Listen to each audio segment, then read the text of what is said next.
Hola, bienvenidos a nuestro programa número 17 de creatividad, la propiedad intelectual de lo cotidiano, donde hablamos sobre temas de propiedad intelectual como patentes, marcas, derechos de autor, entre otros.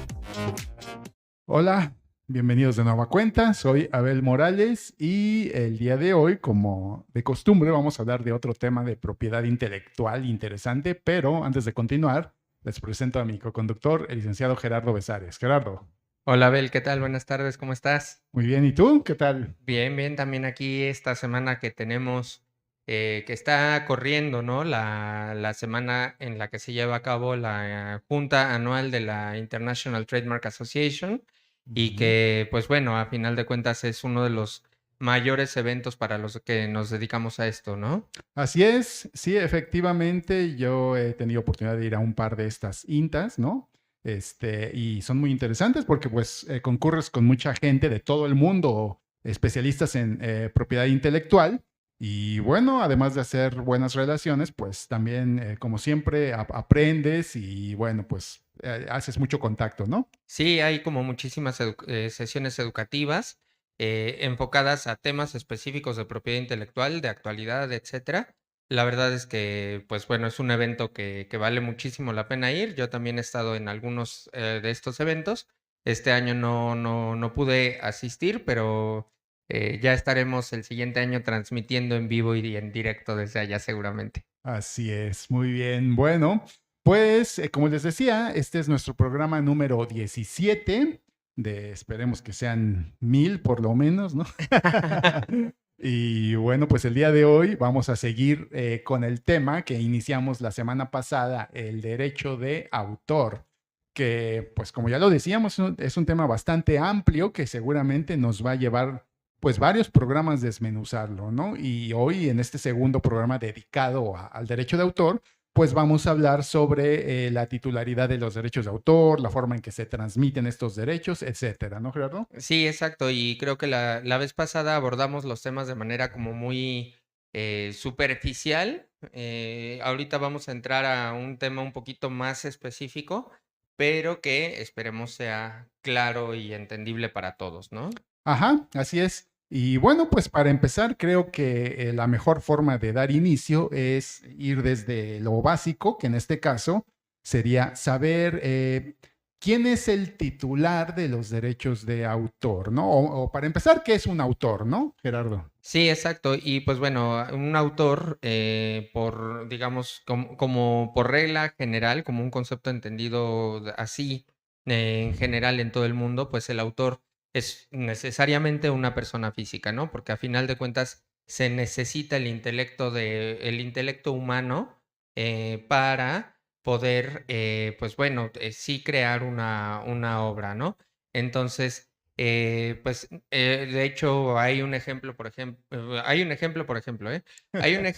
de una obra que no se reconoció como titularidad de derechos, que no sé si te acuerdas, Abel, ya tiene algunos años. Es esta selfie que se tomó un simio, un mono. Claro. Sí, Ajá. el dueño de la cámara decía que él era el autor por el hecho de que era suya la cámara, Ujú. ¿no? Entre otros argumentos y tal. Y al final no se le reconoció derechos de autor respecto de esa fotografía, porque claramente quien tomó la fotografía no era la persona física, sino el mono, ¿no? Así es. Entonces, aquí este es un ejemplo muy claro de que, pues bueno, un autor tiene que ser una persona física. Y pues bueno, esta persona física es la encargada de plasmar en un medio material la obra y esta obra tiene que estar, digamos, terminada para que nazca el derecho de autor. Entonces, hay veces que también lo que decíamos la vez pasada, ¿no? Los autores tienen dos tipos o dos subtipos de derechos, que son los derechos morales y los patrimoniales. Recuérdanos un poquito, ¿no, Abel, de qué iba cada uno? Sí, bueno, pues el derecho moral pues le pertenece efectivamente al autor, al creador de una obra. Y bueno, este derecho sobre todo implica la facultad de ostentarse como, eh, darle crédito, de ostentarse como titular o como creador de esa obra. También pues incluyen derechos como el de oponerse a su divulgación, oponerse a una modificación de su obra, etcétera, entre otras cosas. Y el derecho patrimonial, bueno, pues ya es un derecho más de índole económico que puede ser transmisible, ¿no? E implica sobre todo la facultad de explotación de la obra por sí o a través de pues, licenciatarios, etcétera, ¿no? Sí, exacto. Y recordemos que el autor puede ostentarse con su nombre propio o bajo un seudónimo o de manera anónima. Cuando las obras son firmadas bajo un seudónimo, digamos que las acciones para proteger el derecho le corresponden a la persona que las haga del conocimiento público, que esté encargada de su divulgación con el consentimiento del autor, ¿no? Y Ujú. pues bueno, aquí en esta parte de la titularidad de los derechos patrimoniales de autor, tenemos que la titularidad de los derechos de autor está, digamos, como pues centrada en tres distintos supuestos. Si nos apoyan, por favor, en la cabina con la primera lámina, que bueno, básicamente, y lo vamos a explicar ahorita, que son el autor, el traductor y el comitente en el caso de una obra por encargo, ¿no? Que vamos a ir hablando poquito a poquito de estas, pero pues bueno, ya hablamos un poquito de la figura del autor, Ujú. ahora también háblanos un poco de la figura del traductor, Abel. Sí, bueno, pues aquí ya tenemos la lámina. Efectivamente, estamos viendo que aquí hay tres tipos de personas que pueden ser titulares de derechos de autor. En primer lugar, el autor. En segundo lugar, el traductor. Generalmente, pues una traducción de una obra que está protegida por derecho de autor, pues también es susceptible la traducción de ser protegida, ¿no? En lo que tenga de original, así nos dice la ley. Es bueno hacer notar que pues una traducción se considera una obra derivada, ¿no? Porque obviamente se basa en una obra que ya existe, pero también es cierto que si existen 5 traductores para la misma obra, pues las 5 traducciones van a ser distintas porque cada persona, cada traductor tiene su propio estilo, tiene su propia forma de expresar las ideas y por lo tanto cada una de estas 5 traducciones, aunque sean originalmente de la misma obra, pues va a tener su propia protección, ¿no? Por derecho de autor. Y bueno, la tercera figura que aparece aquí es el comitente. A ver, ¿qué sería el comitente, Gerardo? Pues bueno, aquí el comitente es una persona que encarga la obra, la realización de una obra a un autor, ¿no? En este caso, estamos hablando de una figura que se conoce como la obra por encargo, y en esta obra por encargo, una persona le paga a otra para que lleve a cabo la realización de una obra. Y en este caso, los derechos patrimoniales y los morales de divulgación y de integridad nacen en favor de quien encarga la obra, del comitente, ¿no? Y el autor, pues bueno, preserva también ciertos derechos patrimoniales como la paternidad, por ejemplo, em, pero no tiene la autorización o la potestad de explotar económicamente esa obra. Entonces, esta figura, pues es una figura obviamente muy, muy recurrida, porque, pues bueno, obviamente en todas estas obras que se dan en la vida diaria pues digamos, del espectáculo, del entretenimiento, etcétera, etcétera, pues muchas de estas obras son comisionadas bajo esta figura jurídica. Ahora, hablabas hace un ratito de las obras derivadas, ¿no? Como Ujú, los arreglos, las adaptaciones, por ejemplo, el libro de Harry Potter, que se adaptó del libro a película, ¿no? Y ujú. cosas así. Aquí, pues bueno, solo hay que aclarar que solo pueden ser explotadas cuando hayan sido autorizadas por el titular de la obra, ¿no? Entonces no es como que de repente yo agarro una obra, hago una obra derivada y ya la puedo explotar libremente. Pues no estoy en lo correcto, ¿eh? Así es, todos estos tipos de obras derivadas efectivamente pues pueden tener su propio derecho de explotación, pero obviamente pues sí hay que tener la autorización del autor original. Y bueno, ahora también tenemos la figura de la coautoría, ¿no? Que es cuando dos o más personas concurren en la creación de una obra. Y en este caso, de manera general, pues los derechos sobre la obra pertenecen de manera igual a cada uno de los coautores, a menos que pues se haya pactado algo distinto, ¿no? Y bueno, pues en este caso para ejercitar las acciones pues de defensa o cualquier otro tipo de acciones en relación con esta obra, pues se requiere la autorización de todos los coautores, ¿no? Sí, exacto, o de la mayoría, ¿no? Ujú. Entonces, también incluso cuando hay cuestiones relacionadas con la explotación de la obra, pues bueno, ahí se deducen los gastos y se reparte entre todos los coautores. Hay que mencionar que también hay reglas específicas cuando se tratan de obras, por ejemplo, audiovisuales, de este tipo de obras en las que intervienen ya como muchas personas, ¿no? Que el guionista, que el de fotografía, que el de cámaras, el de etcétera, etcétera, ¿no? Entonces, hay reglas específicas, las trataremos en su momento. Ahorita estamos dando como nada más un repaso general, ¿no? Así es. Y bueno, otra figura interesante relacionada con todo esto, pues es cuando se crea una obra musical, ¿no? Una canciones con música y letra. En este caso, bueno, pues hay ocasiones en que el autor de la música y de la letra es el mismo, pero también puede pasar que el autor de la letra sea distinto al autor de la música. Y en este caso, los derechos patrimoniales sobre esta obra musical les corresponden, pues básicamente de manera un 50%, ¿no? Tanto al autor de la letra como de la música, ¿no? Sí, es correcto, Ujú. exacto. Ujú. Y bueno, las obras por encargo, que ya hablamos un poco, es una figura muy utilizada. Y también otra figura relacionada con esto es cuando se crea una obra siendo empleado en una empresa, ¿no? En este caso, ¿quién tendría en este caso, Gerardo? Si yo soy empleado, soy un empleado y tengo mi empleador, ¿no? Y yo creo una obra, estando en esta relación de patrón-empleado, ¿quién sería ahí el titular? Pues bueno, de entrada ahí debe haber un contrato que especifique que es el patrón, ¿no? Si no hay contrato, se entiende que los derechos patrimoniales se dividen por partes iguales entre el empleador y el empleado. Entonces, también existe esta regla de que el empleador puede usar la obra sin autorización del empleado, pero no al revés, ¿no? Entonces, Ujú.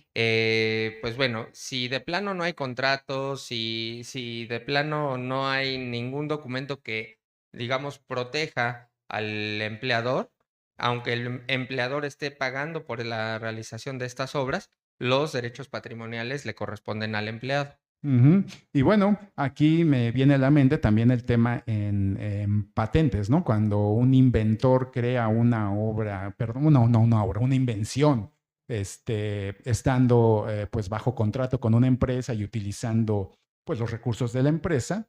En este caso, pues el titular, o bueno, más bien sí, el titular de esa invención o de esa solicitud de patentes, si es que existe, pues sería la empresa, ¿no? Quien tiene Sí, los derechos, ¿no? sí, sí, sí. Que bueno, todavía no hemos entrado a hablar ya muy a fondo de lo que es el trámite de patentes. En su momento ampliaremos más este tema, ¿no? Y bueno, ahora, como decíamos desde la semana pasada, los derechos patrimoniales sí son susceptibles de una transmisión, no así los derechos morales, ¿no? Los derechos morales son inalienables, imprescriptibles, etcétera, ¿no? Eso quiere decir que el autor, el creador, siempre los va a conservar. Pero los derechos patrimoniales sí son susceptibles de transferirse y para esto existen diversas formas, ¿no? ¿Nos puedes hablar un poco más de esto, Gerardo? Sí, exacto. Pues bueno, ahí, por ejemplo, se pueden transmitir a través de licencias que pueden ser exclusivas o no exclusivas y también a través de sesiones, que en el caso de las sesiones de los derechos de autor, a diferencia de los derechos de propiedad industrial, pues bueno, ahí sí es una gran y enorme diferencia porque, por ejemplo, en el caso de las cesiones como tal, aunque se entendería que al ceder los derechos pasan al patrimonio del cesionario, pues en este caso se tiene la regla de que, pues bueno, es una cesión temporal que no puede pasar de 5 años, por regla general, a menos que la inversión sea lo suficientemente importante para que pueda prorrogarse hasta por 15 años, Ujú. ¿no? Y esto se tiene que establecer de manera concreta en el contrato. Es bien importante que se tenga un buen abogado que le sepa derechos de autor, porque sí, muchas veces los abogados de otras ramas como corporativo, civil, mercantil, consideran que pueden hacer un contrato en materia de derecho autoral, pero muchas veces no están conscientes de este tipo de reglas específicas, como lo que te digo ahorita de que no se pueden transmitir por más de 5 años o hasta por un máximo si la inversión lo amerita, o lo que te decía hace rato, ¿no, Abel? De la cuestión de de la obra, por ejemplo, audiovisual, o lo que decíamos de los contratos laborales, etcétera, ¿no? Y sí, así es. Y bueno, también es importante recordar que aunque una obra sea transmitida, el titular de los derechos de autor la transfiera o transmite esos derechos, el autor siempre va a tener el derecho y la obligación, ¿no? De percibir regalías sobre esa transmisión o incluso sobre lo que se genere por la explotación de esa obra, ¿no? Exacto. Y bueno, aquí también se me viene a la mente el hecho de que un autor al cual, no sé, el autor de un libro, por ejemplo, que descubre que hay gente que está fotocopiando su libro, pues él tiene derecho a percibir pues un pago por esa copia no autorizada, ¿no? O en el caso de los cantantes, ¿no? Pues si hay un disco pirata que está vendiendo, pues él él puede obtiene ese derecho de obtener un pago por esas copias no autorizadas que se están distribuyendo, ¿no? Así es. Y aquí tocaste un tema bien interesante porque, por ejemplo, para nuestros amigos restauranteros, la verdad es que esto les interesa, porque muchas veces se piensa que por comprar un disco compacto, bueno, ya estoy hablando yo de mi época, pero una licencia de un servicio de streaming como Spotify o Apple Music o lo que sea, creen que por el hecho de estar pagando ese servicio, pueden ya poner la música en el establecimiento. Sin embargo, este uso de las obras se tiene que autorizar por parte de quien tenga los derechos, ¿no? Que en este caso, las sociedades de gestión colectiva, que ya tocaremos ese tema en su momento, como es la Sociedad de Autores y Compositores, son los que están facultados para otorgar licencias para poder poner música comercial en tu local, Ujú. ¿no? Entonces, ¿por qué? Porque no es solo pagar el derecho de un servicio de streaming, sino que tienes que pagar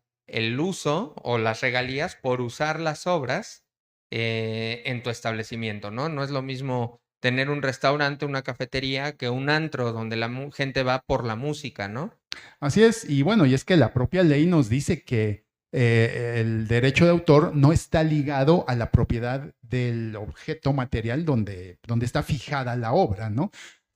Una cosa es la protección del derecho de autor a una obra y otra cosa es el soporte material. Tú puedes, bueno, ahorita ya no es tan frecuente, pero en su tiempo cuando se vendían muchos discos, casetes, etcétera, bueno, pues tú pagabas por una copia de ese soporte material, pero esto no te incluía o no te incluye el derecho a explotar la obra como tal. Esto quiere decir que tú comprabas un cassette, un disco, era para escuchar en tu casa o en tu carro, donde quisieras, pero eso no incluía el hecho de que pudieras explotarla, como tú dices, a lo mejor en un restaurante o en un antro, ¿no? Exacto. O incluso también pasa mucho con las obras de pintura, por ejemplo, pues bueno, tenemos artistas mexicanos como Ricardo Martínez o Pierre Soulages, que es francés, que te dejan que te venden la pintura en su soporte material.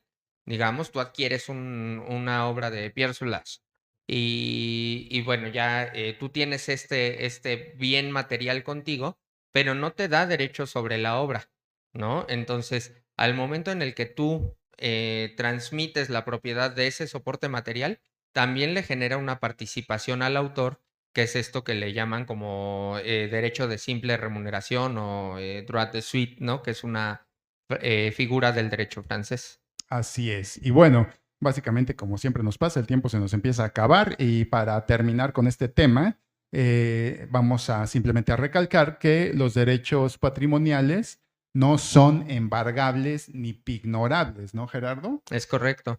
Y también algo que también se nos estaba escapando, mi querido Abel, es que en el caso de las licencias exclusivas se tiene que otorgar expresamente con este carácter, ¿no? Al licenciatario. Y pues bueno, se le transfiere también al licenciatario la facultad de autorizar o prohibir la explotación de la obra. También hay otros aspectos que se pueden otorgar licencias para cierto territorio, para ciertos efectos, ¿no? Por ejemplo, en el caso de los cómics, ¿no? Que es Ujú. como súper específico, que te permiten utilizar esa licencia, a lo mejor, por ejemplo, en Disney, para mercancía, ¿no? Ujú. O para hacer películas. Y otra persona es la encargada de hacer las historietas y otro licenciatario es el autorizado para otra cosa, ¿no? Sí, de Entonces, hecho ya yo creo que vamos a hacer un programa específico de esto. Se me de hace un tema licencias. muy interesante, sobre todo en lo personal, que soy bastante geek, ¿no? Pero bueno, básicamente casi se nos termina el tiempo, pero antes de irnos, vamos a nuestra gustada sección de la patente curiosa. Entonces, si nos hacen favor en cabina de ponernos la última lámina de la patente curiosa, donde vamos a hablar sobre otra invención pues bastante curiosa, que es un método y un aparato para hacer que una mascota parezca que está hablando. Pues esto suena medio loco, pero efectivamente en estos tiempos ya no nos sorprende mucho que hay gente que pues que de plano ya ha humanizado tanto a sus mascotas que ahora les encantaría que les hablaran. Y bueno, pues este sueño se les puede hacer un poco realidad con este aparato, ¿no, Gerardo? Sí, exacto. Y que justo me recordó mucho a la película de Up, que los perros traen un collar de que les hablan, ¿no? O que pueden hablar a través del collar. Algo así pasa acá, nada más que seguramente en este dispositivo, pues bueno, puedes hacer que tu perro te diga lo que quieres escuchar, ¿no?